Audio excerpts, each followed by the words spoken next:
Update nga tayo sa mundo ng tennis at sa laban ni Alex Ayala laban kay Jasmine Paolini ng Italia sa Wimbledon 2026 Championship.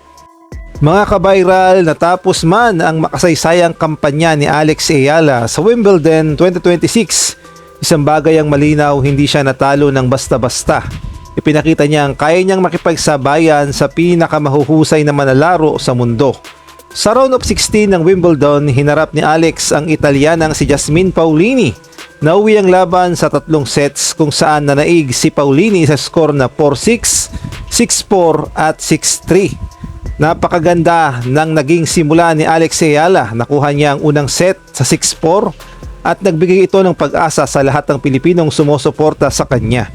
Ngunit ipinakita rin ni Jasmine Paolini kung bakit isa siya sa mga pinakamahusay na manlalaro sa women's tennis. Nakabawi siya sa ikalawang set sa 6-4 bago tuluyang nakuha ang ikatlong set sa 6-3 para makuha ang panalo.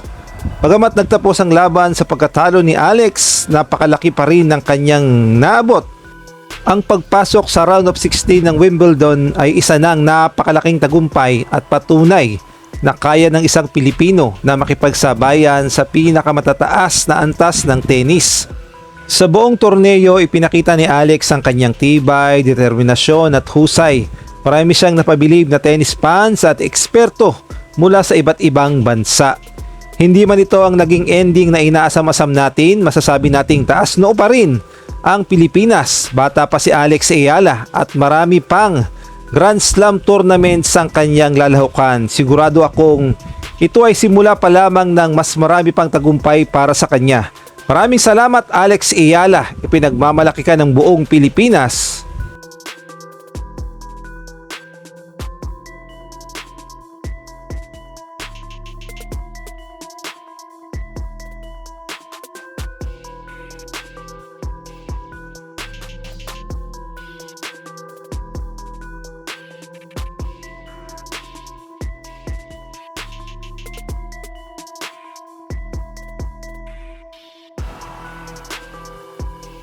At kung nagustuhan mo ang video na to, paki-like naman, paki-subscribe, paki-pindot ang notification bell para updated ka sa susunod kong i-upload